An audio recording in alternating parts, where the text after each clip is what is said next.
We,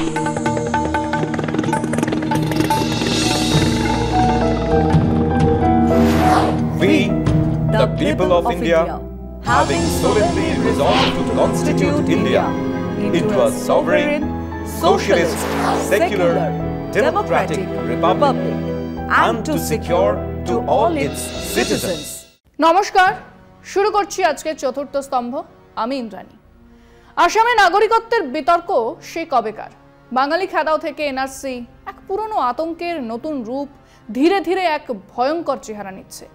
আসামে বর্তমানে যে পরিস্থিতি তৈরি হয়েছে, যেখানে সংখ্যালঘু এবং বাঙালিদের বেছে বেছে বাংলাদেশি বলে চিহ্নিত করা হচ্ছে, তা বহু পুরনো। বাঙাল খেদাও আন্দোলনের ভয়াবহ স্মৃতিকে আবার জাগিয়ে তুলতে বাধ্য।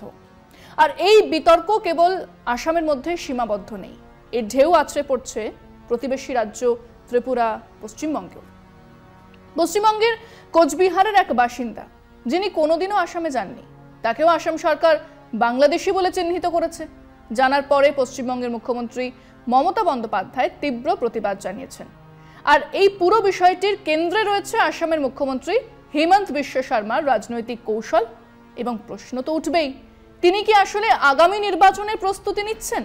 আর সেই কাজে জাতীয় নাগরিক পঞ্জি এনআরসি কি একটা বড় অস্ত্র হয়ে উঠছে? আসামে বাঙালিদের বিরুদ্ধে বিদ্বেষ আর খুন, জখম, বাড়ি জ্বালিয়ে দেওয়ার ইতিহাস দীর্ঘদিনের। বঙ্গাল খেদা ছিল বাঙালি জাতিকে আসাম থেকে মুছে ফেলার এক সংগঠিত প্রচারাভিযান। এর সূত্রপাত মূলত আসামের বুদ্ধিজীবী ও অসমিয়া ছাত্ররা করেছিল, বা বলা ভালো এক ধারাবাহিক প্রচারের পরে সেই আবহ তৈরি হয়েছিল। 1960 সালের জুন মাস থেকে বাঙালি হিন্দুদের ওপর হামলা শুরু হয়, যা গুয়াহাটির কটন কলেজ থেকে শুরু হয়ে রাজ্যের বিভিন্ন স্থানে ছড়িয়ে পড়ে। এই আন্দোলনের পেছনে বেশ কিছু পুরনো ঐতিহাসিক কারণও ছিল। ব্রিটিশ ঔপনিবেশিক শাসন আমলে 1836 থেকে 1873 বাংলাকে আসামের সরকারি ভাষা হিসেবে চাপিয়ে দেওয়া হয়েছিল, যা অসমীয়া জনগোষ্ঠীর মধ্যে তীব্র ক্ষোভের জন্ম দেয়। এছাড়াও 1920 সাল থেকে লাইন সিস্টেম চালু করে বাঙালি বসতি স্থাপনকারীদের আদিবাসী জনগোষ্ঠী থেকে আলাদা করে রাখা হয়, যা বিভেদকে আরও বাড়িয়ে তোলে। আদিবাসী অসমীয়া জনগোষ্ঠীর মধ্যে একটি গভীর ভয় কাজ করত যে ব্যাপক অভিবাসনের কারণে তারা ভাষাগত সংখ্যালঘু হয়ে পড়বে এবং তাদের সাংস্কৃতিক ও রাজনৈতিক পরিচয় ডুবে যাবে, মুছে যাবে। অর্থনৈতিক প্রতিযোগিতা এক গুরুত্বপূর্ণ কারণ ছিল। স্থানীয় অসমীয়া চাকরি প্রার্থীরা বাঙালি মধ্যবিত্তদের প্রতিযোগী হিসেবে দেখত এবং তাদের বিতাড়িত করার ইচ্ছে জন্মানোটা স্বাভাবিক ছিল। এই বিদ্বেষমূলক প্রচার লাগাতার করা হচ্ছিল, ফলে বাঙালি জনগোষ্ঠীর ওপর ভয়াবহ আক্রমণ নেমে আসে। আক্রমণে 4019টা কাঁচা বাড়ি এবং 58টা পাকা ঘর ভাঙচুর ও ধ্বংস করা হয়। গুয়াহাটির জেলা ম্যাজিস্ট্রেট, যিনি একজন বাঙালি ছিলেন, তাকে তার বাড়িতে প্রায় 100 জন আক্রমণকারী ছুরি দিয়ে মারে। 1960 সালের 14 জুলাই কামরূপ জেলার গোরেশ্বরে এক পরিকল্পিত আক্রমণে অন্তত 9 জন বাঙালি মারা যান আর একজন নারী আক্রান্ত ও ধর্ষিত হন। এই ঘটনার পর প্রায় 1000 বাঙালি হিন্দু এলাকা ছেড়ে পালিয়ে যান। 1980 সালের 3রা জানুয়ারি উত্তর কামরূপের বাগনপাড়া হাই স্কুলের ছাত্রদের দ্বারা শুরু হওয়া আন্দোলনে প্রায় 100 কামরূপী বাঙালি হিন্দুকে হত্যা করা হয়। 1983 সালের 14 ফেব্রুয়ারি খোয়াইবাড়ি গণহত্যায় 100 থেকে 500-র বেশি বাঙালি হিন্দু শরণার্থী নিহত হন। সবচেয়ে ভয়াবহ ঘটনাগুলির মধ্যে অন্যতম ছিল 1983 সালের 18 ফেব্রুয়ারি সংঘটিত নেলি গণহত্যা, যেখানে 2191 জন এবং বেসরকারি হিসেবে 10,000-এর বেশি বাঙালি মুসলিমকে হত্যা করা হয়। দুঃখজনকভাবে 1985 সালের আসাম চুক্তির কারণে এই হত্যাকাণ্ডের জন্য কাউকে দায়ী করা হয়নি, করা যায়নি। আসছি একটা বিরতির পর, সঙ্গে থাকুন। যদি একটি সাপও একজন বাঙালিকে দেখো, আগে বাঙালিকে মারো, এমন বিদ্বেষমূলক স্লোগান ও গ্রাফিটি বাঙালি বিদ্বেষের চেহারাটা আমাদের সামনে তুলে ধরে। হ্যাঁ, এই প্রচার সেদিন সারা আসাম জুড়েই চলছিল। আসামে বাঙালিদের বিরুদ্ধে এ ধরনের সহিংসতা কেবল বিচ্ছিন্ন ঘটনা ছিল না, বরং এটা একটা সুসংগঠিত দীর্ঘস্থায়ী প্রবণতা। এর মূলে ছিল ঔপনিবেশিক আমলের বিভেদ নীতি, ভাষাগত আধিপত্যের আকাঙ্ক্ষা, অর্থনৈতিক প্রতিযোগিতা এবং আদিবাসী জনগোষ্ঠীর জনতাত্ত্বিক ভীতির মতো বহু কারণ। আপনার প্রিয় মাকাই বাড়ি এখন নতুন প্যাকে। বর্তমান বাংলাদেশি চিহ্নিতকরণ অভিযান সেই ঐতিহাসিক বিদ্বেষের এক নতুন রূপ হিসেবে দেখলে বিষয়টাকে বুঝতে সুবিধা হবে। অতীতের ঘটনাগুলোতে কেউ শাস্তি পায়নি, এবারেও কেউ কোনো শাস্তি পাবে না, এই ধারণা জন্মেছে। আর সেই ধারণাই আজকের পরিস্থিতিকে আরো ভয়ঙ্কর করে তুলেছে। সঙ্গে জুড়েছে এনআরসি, নাগরিকত্বের এক গোলক ধাঁধা। এতদিনে সবাই জানেন জাতীয় নাগরিকপঞ্জি হলো ভারতের নাগরিকদের একটি তালিকা, যা মূলত অবৈধ অনুপ্রবেশকারীদের চিহ্নিত করার উদ্দেশ্যে তৈরি করা হয়েছে বলে জানানো হয়েছিল। 1951 সালে আসামে প্রথম এনআরসি তৈরি হয়েছিল। 1985 সালের আসাম চুক্তি, যা আসাম আন্দোলন 1979 থেকে 1985 শেষে স্বাক্ষরিত হয়েছিল, তাতে 1971 সালের 24শে মার্চকে বিদেশি চিহ্নিত করার কাট অফ তারিখ হিসেবে বলা হয়। ভারতের সুপ্রিম কোর্টের নির্দেশে 2013 সালে আসামে এনআরসি প্রক্রিয়া নতুন করে শুরু হয় এবং 2015 সালে এর কাজ সুপ্রিম কোর্টের তত্ত্বাবধানে আসে। 2019 সালের 31শে আগস্ট প্রকাশিত চূড়ান্ত এনআরসি তালিকা থেকে মোট 19,06,657 জনের নাম বাদ পড়ে। এই বাদ পড়া মানুষের মধ্যে প্রায় 11 থেকে 14 লক্ষ বাঙালি হিন্দু এবং প্রায় 7 লক্ষ মুসলিম ছিলেন।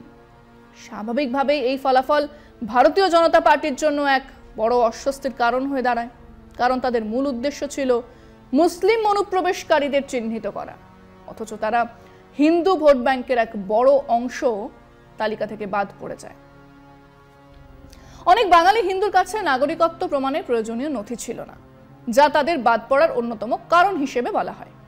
সেই তালিকা প্রকাশের পর 50 জনেরও বেশি মানুষ আত্মহত্যা করেন, যাদের অধিকাংশই ছিলেন আসামের বাঙালি হিন্দু।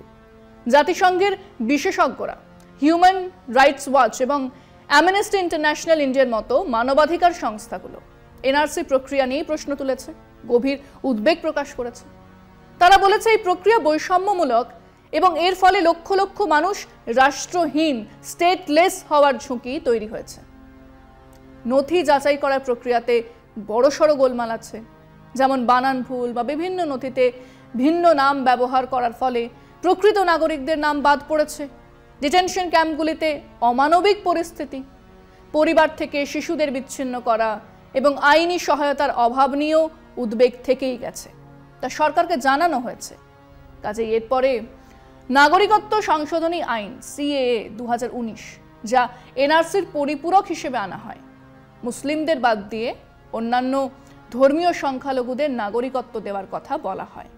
এটা মৌলিকভাবে বৈষম্যমূলক এবং আন্তর্জাতিক মানবাধিকার আইনের লঙ্ঘন, আর তা নিয়ে গোটা দেশ উত্তাল হয়।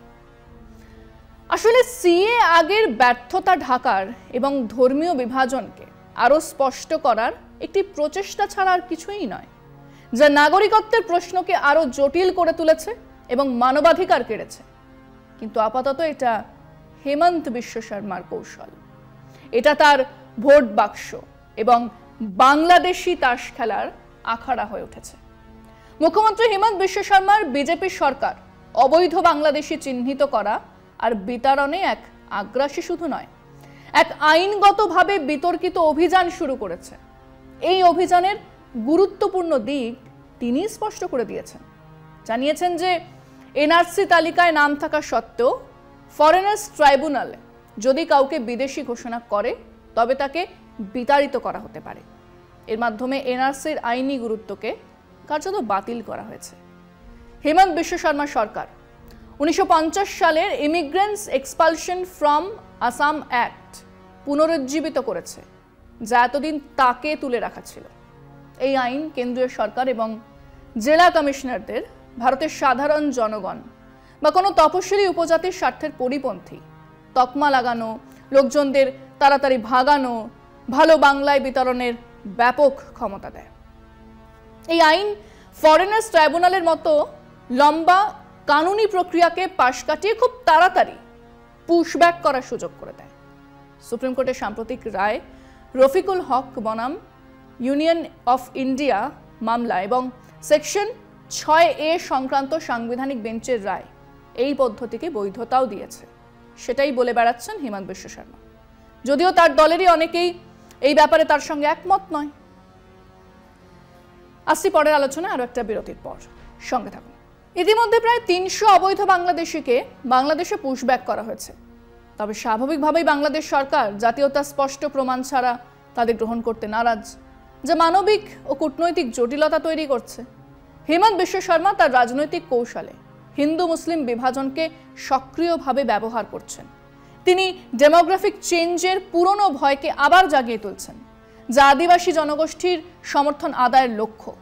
তিনি প্রকাশ্যেই দাবি করেছেন যে বাংলাদেশ থেকে কোনো হিন্দু ভারতে প্রবেশ করেনি, বরং তারা সেখানেই লড়াই করছে। কিন্তু মুসলিম অনুপ্রবেশকারীরা বারবার সীমান্ত পেরিয়ে আসার চেষ্টা করছে, যা মুসলিমদের অনুপ্রবেশকারী হিসেবে চিহ্নিত করে ধর্মীয় মেরুকরণকে উস্কে দিচ্ছে।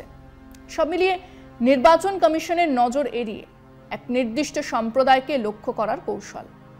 সীমান্তবর্তী ঝুঁকিপূর্ণ এলাকায় আদিবাসী বাসিন্দাদের অস্ত্র লাইসেন্স দেওয়া হচ্ছে, যা নিরাপত্তাহীনতা তৈরি করছে।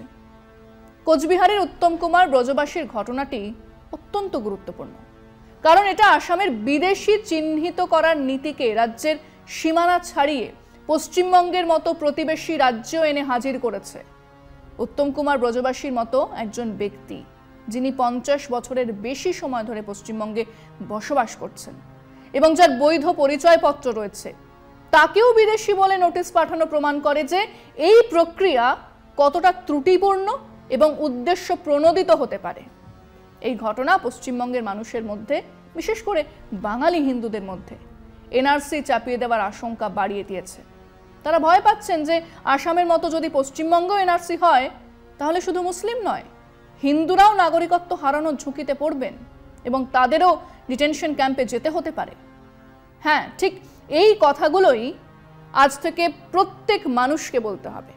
বাংলার প্রত্যেক মানুষ জানুক, বুঝুক, বিজেপি আদতে বাঙালি বিরোধী।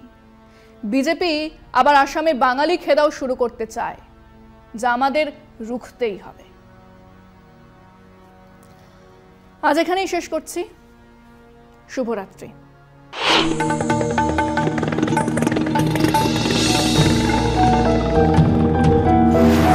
We, the people of India, having solemnly resolved to constitute India into a sovereign, socialist, secular, democratic republic, and to secure to all its citizens